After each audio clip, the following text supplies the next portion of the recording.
क्या किसी अखिलेश यादव के रिश्तेदार के घर पर बुलडोजर चला? क्या किसी अखिलेश यादव के यादव परिवार के लोगों को हत्या की गई एनकाउंटर के नाम पर? क्या किसी यादव परिवार के महिला से कहा गया कि अपने सर पे से जो हिजाब पहनते निकालो? नहीं। किसकी इबादतगाह को निशाना बनाया गया? नहीं। किसी को हथकड़ियों में गोली मारी गई तो यादव था या उसका नाम अतीक था? बोलो आप। किसी को जेल में जहर दे दिया गया तो उसका नाम असदुद्दीन ओवैसी था या कोई और था? बोलो आप। ये बात पर आपको सोचना है। हाँ, मेरी इन बातों से मुझे बदनाम किया जाता है, मगर मुझे अपनी बदनामगी की फिक्र नहीं है। अरे हमको सच्चाई को बयान करना है। अगर हम सच्चाई को बयान नहीं करेंगे और हिकमत के नाम पर बुज़दिली के मजारे करेंगे तो आने वाला कल हम और आपको माफ नहीं करेगा। आज हमारे दरमियान में अतीक नहीं है, मुख्तार नहीं है। अगर आप अपना वोट नहीं लेंगे तो या तो आपको सियासी तौर से मार दिया जाएगा या फिर स्लो पॉइजन देकर आपको जिस्मानी तौर पर खत्म कर दिया जाएगा।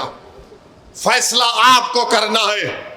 और लोग बोलते हैं कि बताओ क्या हो जाएगा अगर हम पीडीएम का साथ देंगे। बीजेपी आपके वोट से नहीं जीत रही है, मैं आपको बता रहा हूं। बीजेपी इसलिए जीत रही है कि समाजवादी पार्टी कमजोर है। बीजेपी इसलिए जीत रही कि कांग्रेस में अब दमखम नहीं रहा। बीजेपी इसलिए जीत रही है कि बहुजन समाज पार्टी अपने उसूलों को खो चुकी है। और हमको आकर कहा जाता है कि तुम अपने वोट को मुत्तहिदा इस्तेमाल करो। कभी उनसे कोई नहीं कहता कि समाजवादी अपना वोट मुत्तहिदा इस्तेमाल क्यों ना करें, कांग्रेस के लोग अपना मुत्तहिदा वोट क्यों इस्तेमाल ना करें। मगर जब चुनाव आता है तो हमको कहा जाता है जिंदगी और मौत का इलेक्शन है। यकीनन ये बहुत नाजुक इलेक्शन है, मैं भी मानता हूं। मगर मेरे अजीज दोस्तों और बुजुर्गों, आपको मेरी इन बात पर गौर और फिक्र करना है। यकीनन बीजेपी को हराना है इंशाअल्लाह ताला। मगर जो लोग आकर ओवैसी से कहते हैं कि ओवैसी तुम्हारी वजह से ऐसा हो रहा है, मैं उनसे पूछना चाहता हूं मेरे अजीज दोस्तों और बुजुर्गों, देश के वजीर आजम मोदी हैं। उनकी भाषा का इस्तेमाल आपने देख लिया कि 10 साल से मोदी क्या भाषा इस्तेमाल करते हैं।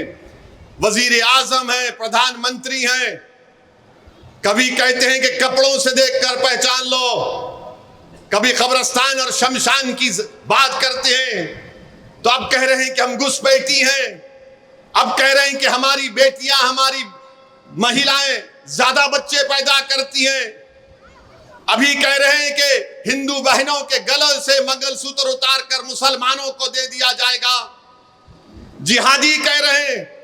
कभी मोदी कहते हैं कि झारखंड में जाकर तकरीर करके मोदी ने कहा कि झारखंड के किसी जिले में जुमे के दिन छुट्टी का ऐलान कर दिया गया, तो मोदी ने कहा देखिए यहां पर मुसलमान जुमे को छुट्टी मना रहे हैं, अब क्या मुसलमान संडे के दिन ईसाइयों से लड़ेंगे, और अगर नहीं करेंगे तो क्या हिंदुओं से लड़ेंगे। ये जबान के वजीर आजम को जेब देती है। नरेंद्र मोदी, क्या आप किसके वजीर आजम हैं? आप भारत के 133 करोड़ जनता के प्रधानमंत्री हैं या नहीं, बताइए आप। बल्कि मैं तो यहां पर आपके दरमियान में खड़े होकर कह रहा हूं कि नरेंद्र मोदी, आप भी मंगलवार को, सोमवार को छुट्टी डिक्लेयर कर दो, हमको इतराज नहीं है। अगर वो उससे भी दिल नहीं भरता तो आप ये कह दो कि हफ्ते में 7 दिन नहीं रहेंगे, 8 दिन रहेंगे, उसको कह दिए उसका नाम मोदीवार होगा। मोदीवार कर दीजिए। अगर भारत की गरीबी मोदीवार करने से खत्म होती है तो करके बताइए, हमको करके बताइए ना। मगर मोदी अपनी तकरीर में सिर्फ मुसलमान मुसलमान मुसलमान मुसलमान कर रहे हैं। नरेंद्र मोदी, हिंदू भाइयों में भी बहुत गरीबी है, हिंदू बैकवर्ड क्लास के भाई बहनों में बहुत गरीबी है, बेरोजगारी है, दलितों में बेरोजगारी है, गुर्बत है। बताओ मोदी, तुमने उनके लिए क्या किया? तुम तो गाली हमको दे रहे हो, मगर बताओ इनके लिए आपने क्या किया? मोदी के पास कोई जवाब नहीं है। आप बताइए कि क्या कोई प्रधानमंत्री ऐसा इस जबान को इस्तेमाल कर सकता है कि जुमे के दिन ऐसा कर दिए तो मुसलमान हिंदू से लड़ना चाह रहे, मुसलमान ईसाई से लड़ना चाह रहे। देश के प्रधानमंत्री, आप क्यों लड़ाना चाह रहे हैं? आप क्यों लड़ाना चाह रहे हैं? अरे यहां पर इस मुल्क में, वतन अजीज में, भारत में अल्पसंख्यक समाज मुसलमानों की एक 1200 साल की तारीख है। ये मेरे अल्फाज नहीं है, मौलाना अबुल कलाम आजाद के अल्फाज है। उन्होंने कहा था कि हमारी ये रोशन तारीख है, मैं इसको छोड़ने को तैयार नहीं हूं। आज हमारे भारत के प्रधानमंत्री एक पार्लियामेंट के इलेक्शन में हर चीज की जिम्मेदारी मुसलमान मुसलमान मुसलमान मुसलमान कर चुके हैं। देश के प्रधानमंत्री अब कह रहे हैं कि हम आरक्षण जो मजहब के नाम पे दिया जा रहा है, हम उसको ले लेंगे।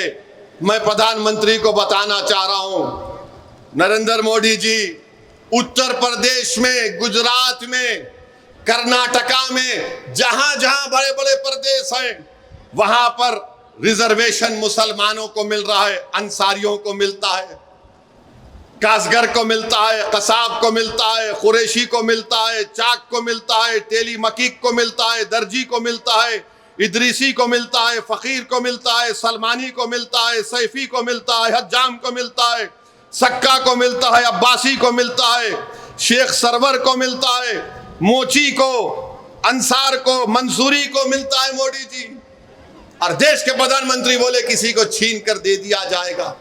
क्या मजाक कर रहे हैं भारत के वजीर आजम? मगर याद रखो 1930 में भी ऐसी होता था। हिटलर के जमाने में यहूदियों को बताकर हिटलर बोलता था ये सब चीज तुम्हारा ले लेंगे। अब लोग, दुनिया ने देख लिया कि क्या हुआ, क्रिस्टल नाक मूवमेंट हुआ। अब तो पिक्चरें बनाई जा रही हैं। मैं तो उन पिक्चर बनाने वाले जालिमों से दोबारा कहूंगा, अरे तुमको शर्म नहीं आती? चुल्लू पर पानी में डूब मरो। तुमको भारत में गरीबी नजर नहीं आती? तुमको भारत के नौजवानों की बेरोजगारी नजर नहीं आती? तुमको महंगाई नजर नहीं आती? तुमको मुफलिसी नजर नहीं आती?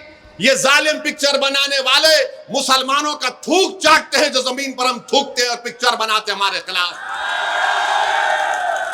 अरे जालिमों, तुम अपना पेट भरने के लिए कब तक भारत को तोड़ोगे? बनाओ पिक्चर बेरोजगारी पर, नहीं लव जिहाद, कश्मीर, फुला, वो लिए, अरे सब झूठ पर और पिक्चर बनाते हैं। और हद तो यह है कि देश के प्रधानमंत्री कहते हैं पिक्चर अच्छी है, जाकर देखो। नरेंद्र मोदी, ये हमारी बदकिस्मती है कि आप देश के वजीर आजम बन गए। अगर आप बंबई में जाकर एक्टिंग करते तो भारत के नहीं, दुनिया के बहुत बड़े एक्टर होते आप, बहुत बड़े एक्टर होते आप। पूरे दुनिया के अवार्ड आपको ही दिए जाते। मैं हमारे अख्तरुल ईमान जो बिहार प्रदेश के हमारे सदर हैं, उन्होंने एक मिसाल दी कि जब रामविलास पासवान के हक में दलितों ने वोट दिया तो किसी एक बड़े नेता ने जाकर उन दलितों से कहा कि तुम्हारा वोट खड्डे में पड़ रहा है, गड्ढे में पड़ रहा है। तो उस दलित ने जवाब दिया कि हाँ सर, हम अपने वोट से उस खड्डे को भर रहे हैं, जब भर जाएगा हम अपनी इमारत को तामीर करेंगे। तो आपको भी अपने वोट का इस्तेमाल करना है। डरने और घबराने की जरूरत नहीं है। अगर आप डरते रहेंगे तो फिर ये सब हमको इस्तेमाल करते रहेंगे।